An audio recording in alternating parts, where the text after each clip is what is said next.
Sir, সত্যিই আপনি একটা বেহায়া। এত করে বলার পরও আপনি প্রতিদিন আমাকে পড়াতে আসেন। আচ্ছা স্যার, আপনার লজ্জা করে না? নাকি আমাদের বাড়ির চা নাস্তা খুব টেস্ট? ওহো, আপনাকে তো খুব কমই চা নাস্তা দেওয়া হয়। বেশিরভাগ রাতে ডিনার করে যান। আর প্রতিদিন এক শার্ট না পরে আসলে হয় না? আপনার আত্মসম্মান বোধ না থাকতে পারে, আমার আছে। আমার বান্ধবীরা প্রতিদিন আপনার জন্য মজা করে আমার সাথে। এসব আমার আর ভালো লাগে না। ছাত্রীর কথা শুনে মুচকি হেসে বললাম, বই বের করো, সামনে পরীক্ষা, রেজাল্ট ভালো করতে হবে। কথা আমার দিকে কিছুক্ষণ অগ্নিদৃষ্টিতে তাকিয়ে থেকে বলল, আমি যে এতক্ষণ কার সাথে বকবক করলাম। তারপরে বই বের করে পড়তে লাগলো। আমি কথার অর্থাৎ ছাত্রীর দিকে তাকিয়ে মনে মনে ভাবছি, সত্যিই আমি বেহায়া। আমার জন্ম যে মধ্যবিত্ত পরিবারে, তাই হয়তো বেহায়া। কথাকে পড়িয়ে রাতে পকেট হাতিয়ে দেখি পকেটে 80 টাকা আছে। তাই ছোট্ট মহারানীর জন্য একটা আইসক্রিম কিনে নিলাম। রাত 12টা ছুঁই ছুঁই। চাঁদের আলো জানালার কাঁচ ভেদ করে মুখে এসে পড়ছে। ঘুম আসছে না কথার। কলেজে গেলেই বান্ধবীরা স্যারকে নিয়ে এটা ওটা প্রশ্ন করে।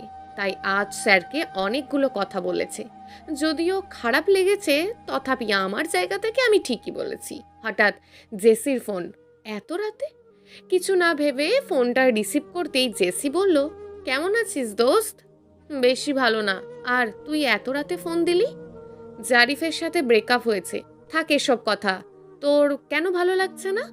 জানিস দোস্ত, আমার বেহায়া স্যারটাকে আজ অনেকগুলো কথা বলেছি, তবুও টিউশনি ছাড়তে রাজি না। এত ছ্যাঁচড়া। সত্যি তোর টিচারকে আমি মনে হয় জীবনে নীল শার্টটা ছাড়া অন্য কোনো ড্রেসে দেখেছি বলে মনে হয় না। বাবার ভয়ে কিছু বলতেও পারি না।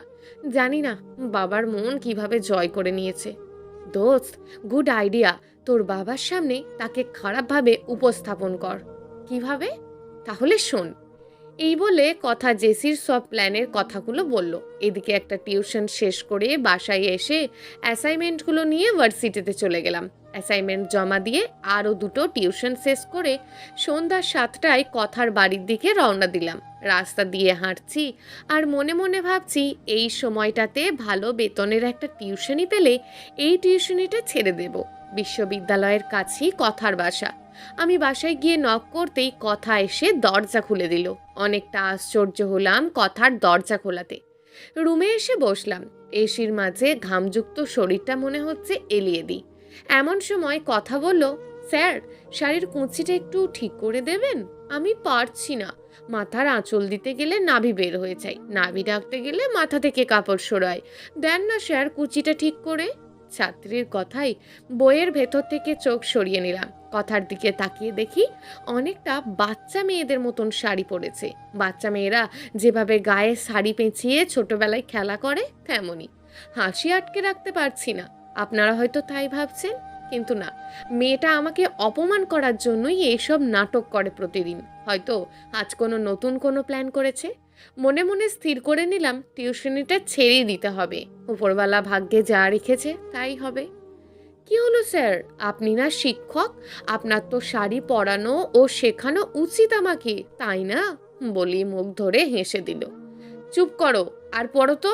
সামনে ইয়ার চেঞ্জ পরীক্ষা। বইয়ে চোখ দাও, কাজে লাগবে।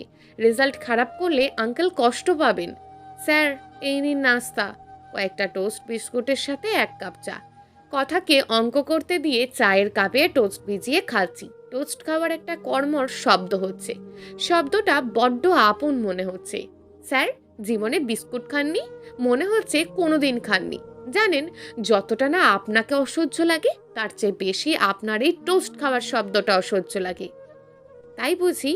এরপর খাবো যখন, তখন শব্দ কম হবে। যাও। আচ্ছা, অঙ্কগুলো করেছো? এই নেন। আমি অঙ্ক দেখছি। অঙ্ক দেখা শেষ হলে বললাম, তোমার এই অধ্যায়ে কোনো সমস্যা আছে? না স্যার। আচ্ছা স্যার, গন্ডার দেখেছেন? না, তবে টিভিতে দেখেছি। স্যার, গন্ডারের চামড়া নাকি খুব শক্ত হয়। শক্তই তো বটে। না স্যার, মনে হয় গন্ডারের চামড়ার চেয়েও শক্ত চামড়া আছে। আচ্ছা কথা, আমি আজ উঠি। স্যার, ডিনার করে যাবেন না স্যার? ধন্যবাদ, আমি কথাদের বাসা থেকে বের হতেই দেখি আকাশ ঘন কালো অন্ধকারে ছেয়ে গেছে। বাসায় পৌঁছানোর আগেই বৃষ্টি শুরু হলো। বৃষ্টিতে কাক ভেজা হয়ে বাসায় ফিরলাম। ঘুমাতে ঘুমাতে রাত 2টো বেজে গেল। পরের দিন জ্বর নিয়েই টিউশনিতে গেলাম। টিউশনিতে আজ বিস্কুট দিলেও খেলাম না। জ্বরে মুখ তিতো হয়ে আছে। জানেন স্যার, আপনাকে দেখলে কেন যেন আমার রাগ হয়। প্লিজ আপনি আর আমাকে পড়াতে আসবেন না। কাল থেকে আপনার মুখটাও দেখতে চাই না। আপনার জন্য কলেজে সবাই আমাকে নিয়ে মজা করে। আমি পারছি না। ও আচ্ছা, আমি চেষ্টা করব। টিউশন শেষ করে বাসা থেকে বের হওয়ার সময় আঙ্কেল এ মাসের 5,000 টাকা হাতে ধরিয়েছিল। আঙ্কেল, আজ তো মাসের 25 তারিখ। মাস শেষ হতে আরো 5 দিন বাকি। রাখো তো বাবা, 5 দিন আগে কি বেতন দেওয়া যায় না? আমি কিছু না বলে বাসা থেকে বেরিয়ে পড়লাম। কথার শত কথা শুনেও এই টাকাটার জন্যই মূলত টিউশনিটা করাটা। কারণ অন্য স্টুডেন্টরা যেখানে 2,000 টাকা দেয়, সেখানে 5,000 টাকা ঢের বেশি। এদিকে সামনে উৎসব এসে গেছে। রাত 9টার দিকে গ্যারেজ থেকে রিক্সা নিয়ে বের হয়েছি। মহারানীর জন্য কিছু তো কিনতে হবে, তাই জ্বর নিয়েও সারা গায়ে চাদর পেঁচিয়ে রিক্সা নিয়ে বের হলাম। তবুও শীত করছে। এমন সময় কে যেন পিছন থেকে এসে বলল, এই রিক্সা যাবেন? আমি ইশারা দিয়ে উঠতে বললাম। রিক্সায় 2টো মেয়ে ওঠে। একটা মেয়ে বলল, বিশ্ববিদ্যালয়ের কাছে নামিয়ে দেবেন। মাথা নাড়িয়ে হ্যাঁ সূচক জবাব দিলাম। শরীরে প্রচণ্ড জ্বর, ঠিক মতন রিক্সা চালাতে পারছি না। এই রিক্সা জোরে চালান। কথাটা শুনে চমকে গেলাম। কথা আমার রিক্সাতে? এদিকে জোরেও রিক্সা চালাতে পারছি না। মাঝ রাস্তায় এসে থেমে গেলাম। পা চলছে না, চোখ দুটি ঝাপসা হয়ে যাচ্ছে। হঠাৎ রিক্সা এক চাক্কা না দেখে ড্রেনে নামিয়ে দিই। রিক্সায় ঝাঁকুনিতে কথার বান্ধবী রিক্সা থেকে পড়ে যায়। কথা ঠাস করে আমার গালে চড় বসিয়ে দিয়ে বলতে লাগে, এই রিক্সা দেখে চালাতে পারিস না? মদ খেয়ে রিক্সা চালাস নাকি? এই কথা, চুপ কর। চড় খেয়ে গায়ের চাদরটা মাটিতে পড়ে যায়। আমি আমতা আমতা করে বলি, ম্যাডাম দেখতে পাইনি। এদিকে চাদর পড়ে যাওয়ার সাথে সাথেই কথা আমার মুখ থেকে চিনে ফেলে। স্যার, আপনি আপনি রিক্সা কেন চালাচ্ছেন? কথার বান্ধবী অবাক হয়ে আমার দিকে তাকিয়ে আছে। ম্যাডাম, রিক্সায় ওঠেন, যাবেন না? কথা কিছু না বলে জেসিকে নিয়ে হেঁটেই রওনা দিল। আমি রিক্সা নিয়ে গ্যারেজে জমা দিয়ে গেলাম। আজ শরীরটা ভালো না। বাসায় না এসে হাসপাতালে চলে গেলাম। মহারানীর মুখ দেখলে সব কষ্ট দূর হয়ে যাবে। হসপিটালে যাওয়ার পথে ভাবছি এই টিউশনিটা আর হয়তো থাকলো না। দোস্ত, আজ বাসায় পরে যাব। কথা বলল, কেন রে, আঙ্কেল বকবে না? বকলে বকবেই, তবে স্যার কেন রিক্সা চালায় জানতে হবে। যেই ভাবা সেই কাজ।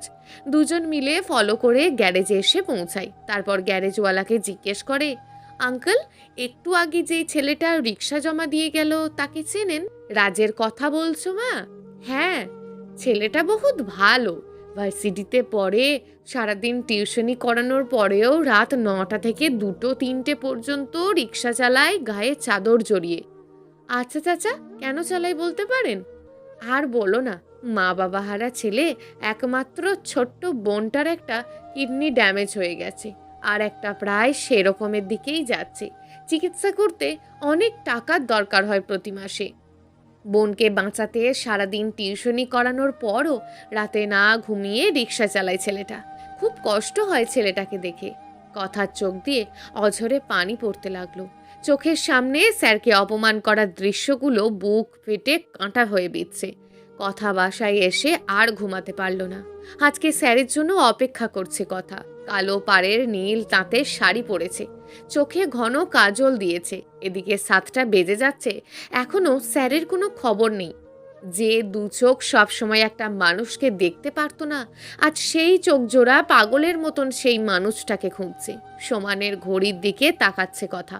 হঠাৎ তার মা এসে বলল, কথা, তোর টিচার আজ আসবে না। মা, আসবে না কেন স্যার? অসুস্থ নাকি, সেজন্য আসবে না। ও আচ্ছা। রাতে আর ঘুম আসছে না কথার। এদিকে জ্বরে সকালে চোখ খুলতে পারছে না রাজ। এভাবে অসুস্থ থাকলে হৃত্যের চিকিৎসার টাকা কিভাবে জোগাড় করবে? এসব ভেবেও কোনো কুল কিনারা পাচ্ছে না। তাই মনে মনে সৃষ্টিকর্তার নাম করছে। কাঁপুনি দিয়ে জ্বর উঠেছে শরীরে। চোখ দুটো রক্তের মতন লাল হয়ে গেছে। খুব কষ্ট হচ্ছে, সহ্য করতে পারছে না রাজ। অন্যদিকে কথা রাজ ক্লাসে মনই বসছে না, তাই জেঠিকে বলল, দোস্ত তুই তো সব জানিস, স্যারকে দেখতে খুব মন চাইছে। আচ্ছা কথা, তুই কি তোর স্যারকে কি ভালোবেসে ফেলেছিস? তাচ্ছিল্যের সুরে কথাটা বলল জেসি। যা, মজা করিস না। না, মজা করছি না। যাকে তুই দুই নয়নে দেখতে পারতিস না, তাকে দেখার জন্য এত উতলা হলিস কেন? আচ্ছা তুই থাক, আমি গেলাম। আচ্ছা, সাবধানে যাস। কথা স্কুল থেকে বের হয়ে সোজা বাসায় এসে দেখে রাজ সেন্সলেস হয়ে পড়ে আছে ফ্লোরে। রাজকে ফ্লোরে পড়ে থাকতে দেখে ভয় পেয়ে যায় কথা। দৌড়ে এসে রাজের মাথাটা কোলে নিয়ে বলতে লাগে, স্যার কি হয়েছে আপনার? কথা বলেন প্লিজ। কথা রাজের মাথায় হাত দিয়ে চমকে ওঠে। এত জ্বর! তাড়াহুড়ো করে বিছানায় কোনো রকম তুলে মাথায় পানি দিতে লাগে। কথার খুব কষ্ট হচ্ছে, স্যারের কিছু হয়ে যাবে না তো?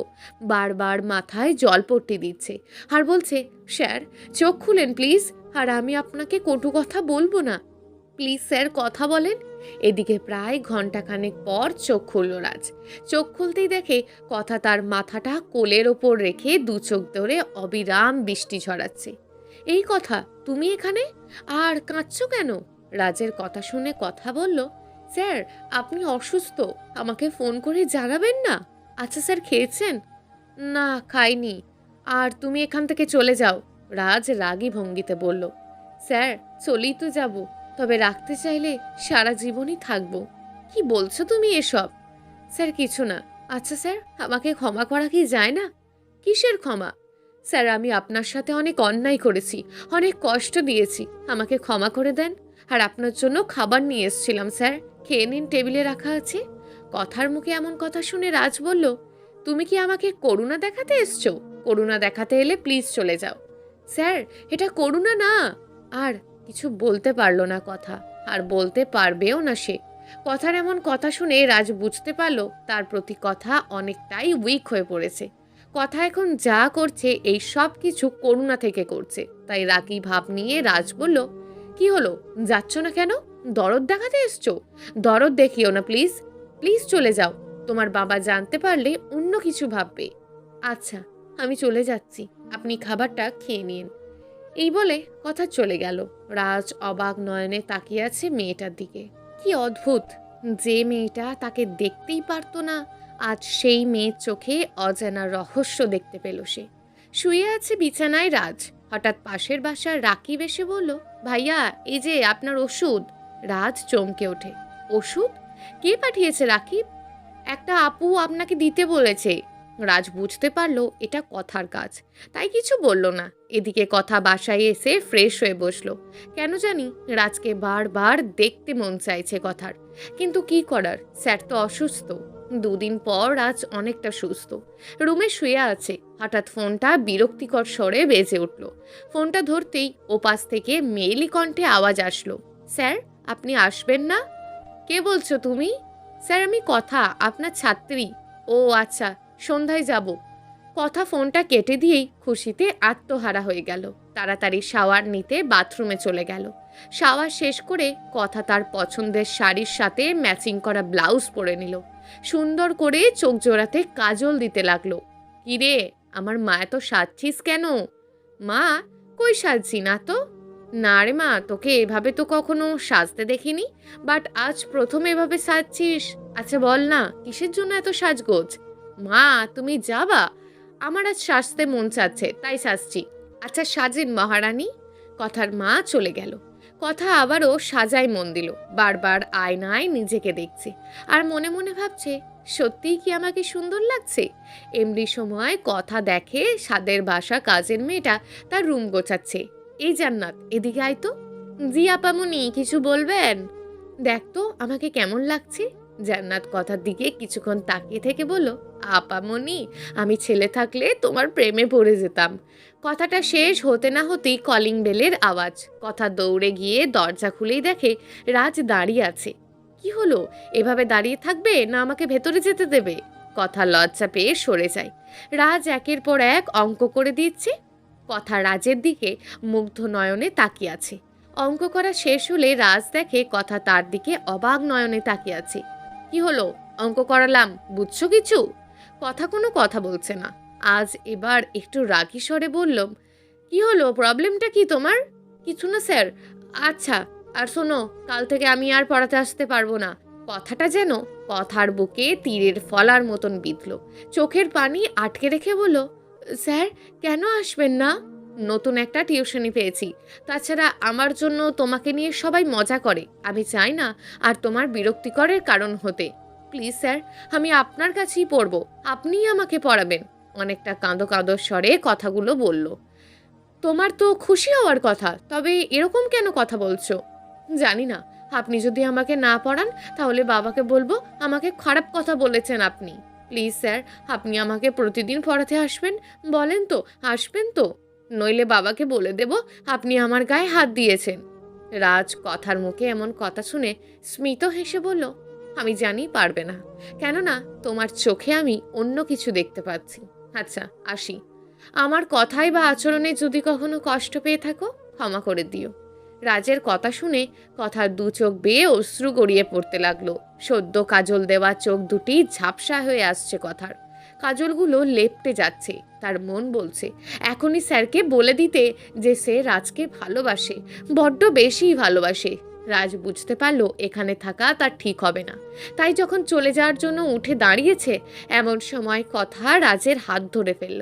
রাজ খানিকটা ঘাবড়ে গিয়ে বলে, কি হচ্ছে এসব? বোঝেন না আমি আপনাকে ভালোবাসি? যখন দেখতে পারতাম না, অপমান করতাম, তখন আমার অপমান সহ্য করে পড়াতেন।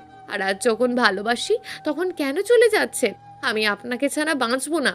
এই 2 দিনে আপনি আমার হৃদয়ে আসন গেড়ে বসেছেন। আপনার প্রতি ঘৃণা থেকে ভালোবাসা জন্ম নিলেও আমার ভালোবাসাতে কোনো খুঁত নেই। প্লিজ এই ভালোবাসাকে নষ্ট করে দেবেন না। কথা, তোমার মনে যা চলছে এটা তোমার আবেগ। আমার প্রতি করুণা থেকে বলছো এসব, এটা ভালোবাসা না। কথা রাজের কথা শুনে চোখের পানি ছেড়ে দিয়ে বলতে লাগলো, স্যার, আমি সত্যিই আপনাকে ভালোবাসি, আপনাকে ছাড়া বাঁচবো না। ঠাস করে রাজ কথার গালে চড় বসিয়ে দিয়ে বলল, লজ্জা করে না ভালোবাসার কথা বলতে? ভালোবাসা কি জানো? নেক্সট টাইম এমন পাগলামো যেন আর না হয়। কথা গালে হাত দিয়ে আবারও বলল, রাজ, আমি তোমাকে ভালোবাসি। কোনটা ভালোবাসা কোনটা কি জানতে চাই না আমি। রাজ কিছু না বলে বাসা থেকে বেরিয়ে এলো। আসার সময় কথার বাবাকে বলে এলো আর পড়াতে আসবে না। কথার বাবা পিছন থেকে আটকাতে গিয়েও থেমে গেল। রাতে শুয়ে রিত্যের কথা ভাবতে ভাবতে ঘুমিয়ে যায় রাজ। সকালবেলা ফোনটা চেনা স্বরে বেজে উঠল। রাজ ঘুম জড়ানো হাতে ফোনটা ধরতেই ওপাশ থেকে কে যেন বলল, হ্যালো, আপনি কি মিস্টার রাজ? জি, আমি রাজ। আপনি কে বলছেন? আমি হসপিটাল থেকে বলছি, আপনি এখনই আসেন, আপনার বোনের অবস্থা বেশি ভালো না। রাজ বিছানা থেকে ওঠে, গায়ে কোনো রকম শার্ট চাপিয়ে বের হয়ে গেল। এদিকে কথা স্কুল যাওয়ার পথে রাজকে দেখতে পেল কোথায় যেন যাচ্ছে পাগলের বেশে। তা দেখে কথাও রাজের পিছু নেই। রাজ হসপিটালে এসেই দৌড়ে যায় রিত্তের রুমে। রিত্ত কেমন যেন ছটপট করছে। রাজকে দেখেই রিত্ত কষ্ট চেপে রেখে বলল, ভাইয়া, তুমি এসেছো? আমার মহারানী ডেকেছে, আমাকে যে আসতেই হবে। ভাইয়া, আমার মাথার কাছে এসে বসবে? রাজ রিত্তের মাথার কাছে বসে, মাথায় হাত বুলিয়ে দিচ্ছে। জানো ভাইয়া, আমার না অন্ধকার খুব ভয় হয়। মানুষ মরে গেলে নাকি আকাশে তারা হয়ে যায়। ভাইয়া, তারা তো অনেক দূরে থাকে। তারা হয়ে গেলে আমাকে ভুলে যেও না ভাইয়া। আর শোনো, প্রতিদিন রাতে বাহিরে এসো। আমি তোমাকে ভাইয়া বলে দূর আকাশ থেকে ডাকবো। তুমি শুনবে তো ভাইয়া? এই রিত্ত, এসব কি বলছিস তুই? রিত্ত, প্লিজ এমন বলে না। তোর কিছুই হবে না। তোর ভাইয়াকে খাইয়ে দেবে কে তোর কিছু হলে? মহারানী, আর কখনো তাড়া হওয়ার কথা বলবি না, ঠিক আছে? ভাইয়া, তোমার বুকে নেবে? আমার খুব কষ্ট হচ্ছে, পেটের বাম সাইডে খুব ব্যথা করছে। নাও না ভাইয়া। রাজ ছোট্ট রিত্তকে বুকে টেনে নেয়। ভাইয়া, আর কোনোদিনও আইসক্রিমের জন্য বকা দেব না। কখনো তোমার প্লেট থেকে খাবার নিয়ে খাবো না। তোমাকে বলবো না ভাইয়া আমার চুলগুলো আঁচড়ে দিতে। আমার না খুব কষ্ট হচ্ছে, চোখ বন্ধ হয়ে আসছে ভাইয়া। রিত্তের কথা শুনে রাজ চোখের পানি ধরে রাখতে পারছে না। আপন বলতে পৃথিবীতে যেই ছোট্ট পরিটা ছাড়া আর কেউ নেই তার। এদিকে রিত্ত আর কথা বলছে না। রাজ বারবার বলছে, এই মহারানী, তোর কি হয়েছে? কথা বল। এই দেখ, তোকে বুকে নিয়েছি। কি হলো? কথা বল। তোর কিছুই হবে না। তোর ভাই তোকে জীবন দিয়ে হলেও বাঁচাবে।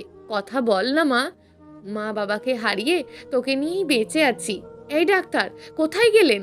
দেখে যান, আমার মহারানী কথা বলছে না। রাজের চিৎকার শুনে ডাক্তার এসে দেখলো ঋত্য সেন্সলেস হয়ে গেছে। মিস্টার রাজ, আপনার বোনের অবস্থা বেশি ভালো না। আপনার বোনকে বাঁচাতে হলে যতদূর সম্ভব অপারেশন করতে হবে। এতে অনেক টাকা খরচ হবে, আর অপারেশন না করা গেলে আমাদের কিছুই করার থাকবে না। ডাক্তারের কথা শুনে রাজ বলল, স্যার, অপারেশন করতে কত টাকা লাগবে? অপারেশন করতে প্রায় 4 লাখ খানিক টাকা তো লাগবেই। এত টাকার কথা শুনে রাজ চমকে যায়। এত টাকা সে কিভাবে ম্যানেজ করবে? কোনো উপায় না পেয়ে ডাক্তারকে বলল, স্যার, যেভাবে হোক আপনি অপারেশনটা করেন ঋত্যের, আমি টাকা দিয়ে দেবো আপনাকে। সরি মিস্টার রাজ, টাকা আগে পেমেন্ট করতে হবে। রাজ কোনো উপায় না পেয়ে ডাক্তারের পায়ে পড়ে বলল, স্যার, আমার বোনকে বাঁচান, দরকার হলে সারা জীবন আপনার গোলামি করে দেব। সরি মিস্টার রাজ, এই বলে চলে গেল ডাক্তার। জানালার পাশে দাঁড়িয়ে এই সব কিছু কথা প্রত্যক্ষ করলো। কথার বুক ফেটে কান্না আসছে। একটা ভাই যে তার বোনকে এত বেশি ভালোবাসে, স্যারকে না দেখলে বিশ্বাস হতো না। কথা আরও বেশি রাজের প্রতি উইক হয়ে যাচ্ছে। মনে হচ্ছে মানুষটাকে জীবনসাথী হিসাবে পেলে জীবন ধন্য হবে। এদিকে বিকেলে কথা বাসায় যেতেই কথার মা বলল, স্কুলে না গিয়ে কোথায় গিয়েছিলি?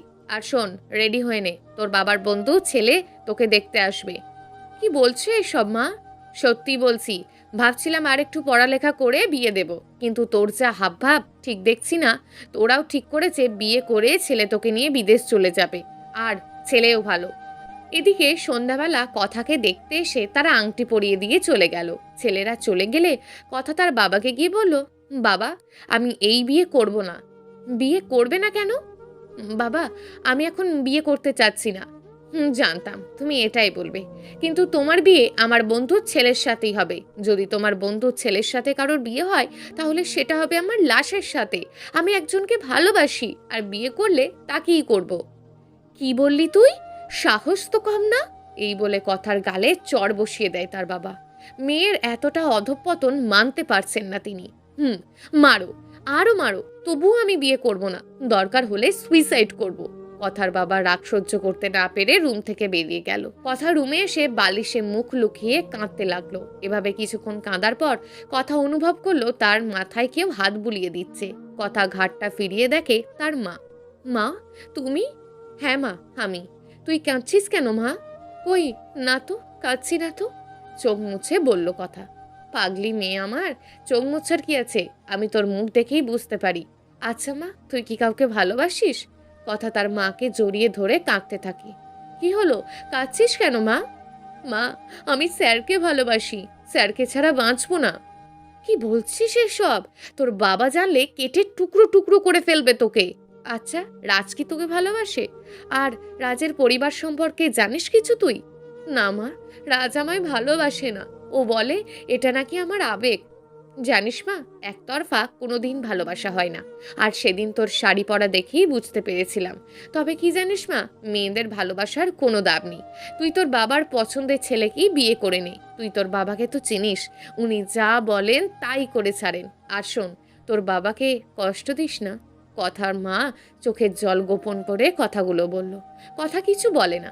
পরের দিন কথা স্কুলে না গিয়ে সরাসরি রাজের বাসায় চলে যায়। কথা দুবার দরজা নক করতেই রাজের দরজা খুলে দেয়। রাজ দরজা খুলেই কথাকে দেখে অবাক হয়ে যায়। আমতা আমতা করে জিজ্ঞেস করে, তুমি কেন আসছো? কথা রাজকে ঠেলে রুমে ঢুকে রাজের হাতটা খপ করে ধরে ফেলে।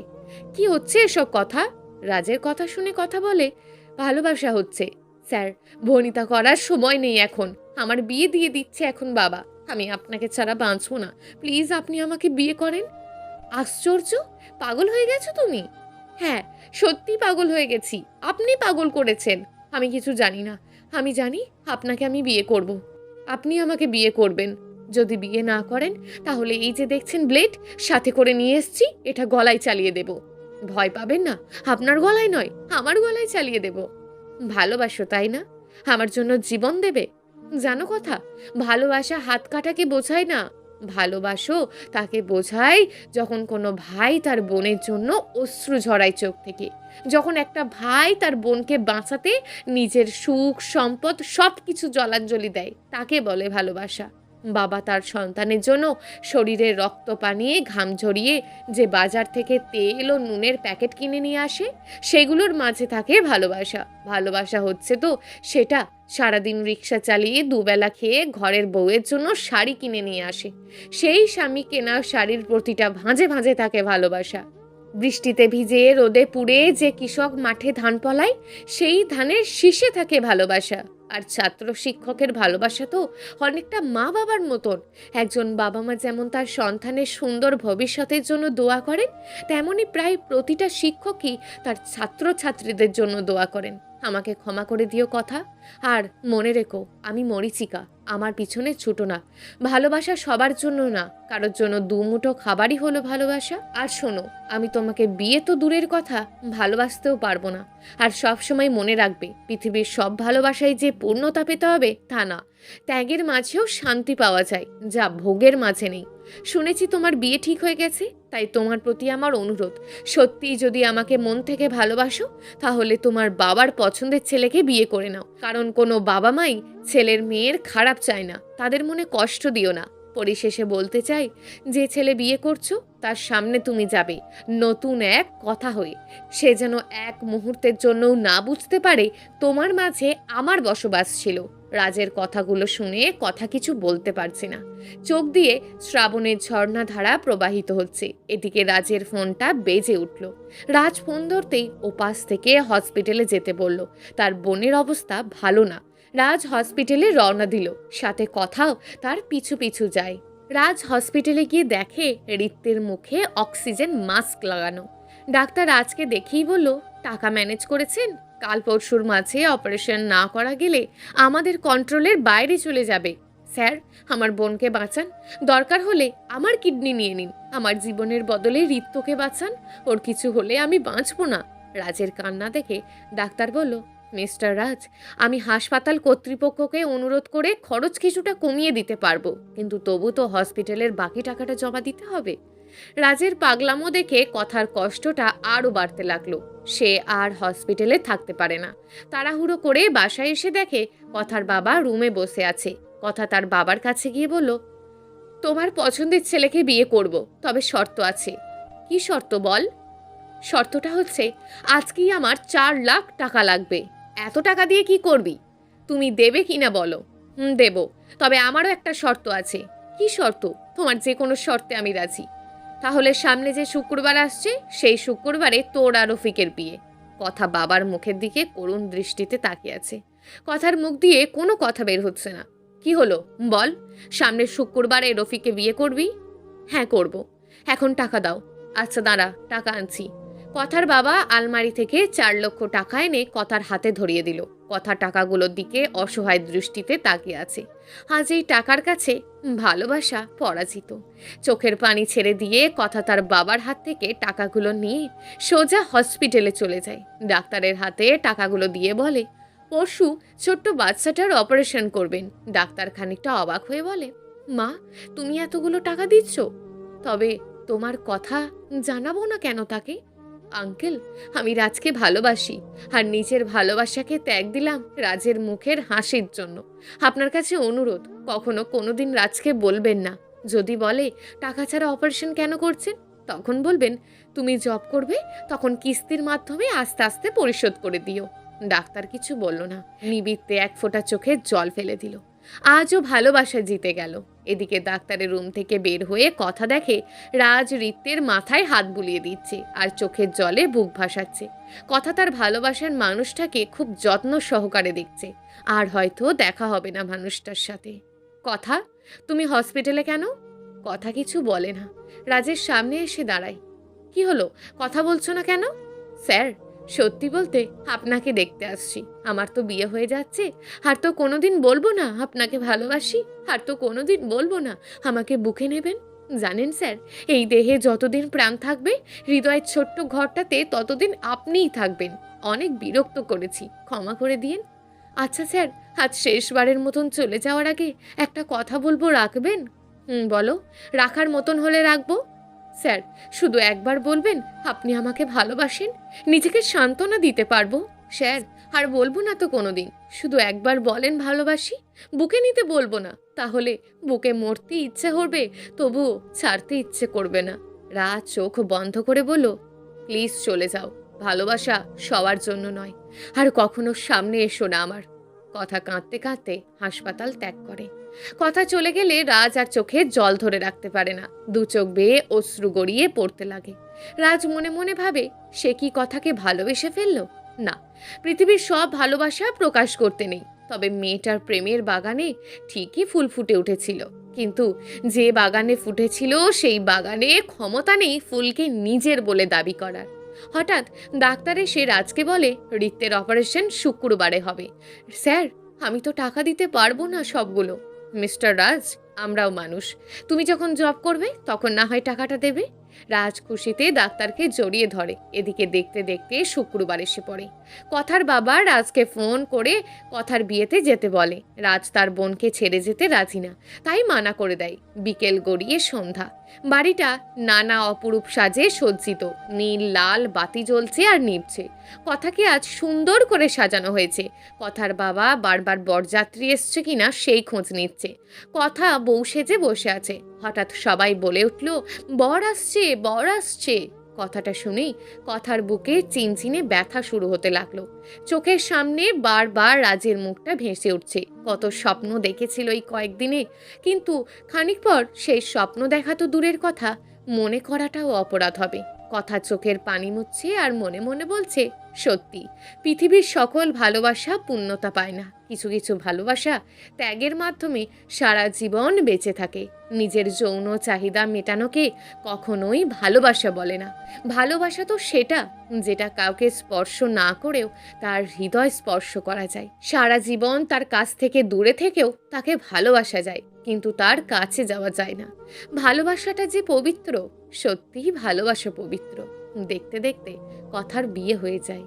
সপ্তাহখানেক পরই কথাকে নিয়ে রফিক সাহেব লন্ডন চলে যান। লন্ডনের প্রতিটা মুহূর্ত কথা রাজকে মিস করে। এদিকে ঋত্য ধীরে ধীরে সুস্থ হয়ে ওঠে। রাজ প্রতিনিয়ত একজনকে মিস করে, খুব দেখতে ইচ্ছে করে। রাজ জানে না কিসের জন্য তাকে দেখতে ইচ্ছে করে। এদিকে দেখতে দেখতে প্রায় 20টা বছর কেটে যায়। ঋত্যের বিয়ে হয়ে গেছে, রাজ একা হয়ে গেছে। এখন প্রায় সময় বাসাতেই কাটে, আর এই বয়সেও টুকটাক লেখালেখি। ঋত্য অনেক বলেছে বিয়ে করার কথা, কিন্তু রাজ আর বিয়ে করেনি। কেন করেনি সেই প্রশ্নটা আজও ঋত্যের কাছে অজানা। একদিন বিকেলবেলা রাজ বাড়ির বাহিরের বেঞ্চটাতে বসে আছে, সাথে একটা কবিতা লিখছিল। হঠাৎ বাড়ির গেটে কাউকে দাঁড়িয়ে থাকতে দেখে রাজ চমকে যায়। কথা? না না, কথা হতে পারে না। মেয়েটাকে ঠিকমতো কথার মতোই লাগছে। কিভাবে সম্ভব? মেয়েটা ঠিক কথার মতোই হেঁটে হেঁটে আসছে। মেয়েটা রাজের কাছে এসে সালাম দেয়। আঙ্কেল? আমার ধারণা মিথ্যা না হলে আপনিই রাজ আঙ্কেল? হ্যাঁ মা, তুমি কে? আমি রাইসা, আমাকে চিনবেন না। ও আচ্ছা, কেন এসছো মা? আঙ্কেল, আপনার একটা জিনিস আমার কাছে ছিল। লন্ডন থেকে গত বছর এসেছি দেশে, প্রায় 1 বছর ধরে খুঁজছি, অবশেষে আপনার সন্ধান পেলাম। এই নিন আপনার মূল্যবান জিনিস। এই বলে মেয়েটা একটা রঙিন ডায়েরি বের করে দেয়। ডায়েরিটা রাজের হাতে দিয়ে বলে, আঙ্কেল, আমার মা কথাগুলো আপনাকে নিয়েই লিখেছিল। তোমার মা কে? আঙ্কেল, আমার মা ছিল আপনার ছাত্রী, নামটা বললে হয়তো চিনবেন। আমার আম্মুর নাম কথা। মেয়েটার মুখে কথা নামটা শুনেই রাজের বুকটা কেমন যেন কেঁপে ওঠে। কাঁপা কাঁপা কণ্ঠে রাজ জিজ্ঞেস করে, মামুনি, তোমার মা কেমন আছে? এবার মেয়েটা কেঁদে দেয়। কি হলো মা, কাঁদছো কেন? আঙ্কেল, আমার মা আমাকে জন্ম দেওয়ার সময় পৃথিবী ছেড়ে চলে যায়, আর মায়ের রেখে যাওয়া স্মৃতিগুলোর মাঝে আপনার জন্য লেখা ডায়েরিটা পাই, আর বুঝতে পারি আমার মা নিজের ভালোবাসার মানুষটার মুখে হাসি ফোটাতে কত বড় ত্যাগ করেছিল। নিজের ভালোবাসা বিক্রি করেছিল আমার নানুর কাছে 4 লাখ টাকার বিনিময়ে। এদিকে রায়সা চেয়ে দেখে তার রাজ আঙ্কেল চেয়ার থেকে পড়ে গিয়েছে। রায়সা অনেকটা ভয় পেয়ে যায়। রাজের মাথাটা কোলে নিয়ে বলতে লাগে, আঙ্কেল, আপনার কি হয়েছে? কথা বলেন। রাজ কোনো কথা বলছে না।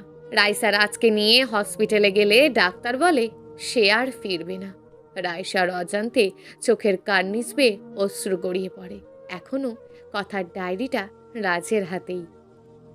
প্রিয় দর্শক, এই গল্পটা আপনাদের কেমন লাগলো তা অবশ্যই একটি কমেন্ট করবেন। আর যদি গল্পটা আপনাদের ভালো লেগে থাকে তাহলে ভিডিওটিতে একটি লাইক করে দেবেন এবং এই ধরনের ভিন্ন স্বাদের গল্প শোনার জন্য চ্যানেলটিকে অবশ্যই সাবস্ক্রাইব করে আমাদের সঙ্গে যুক্ত থাকুন।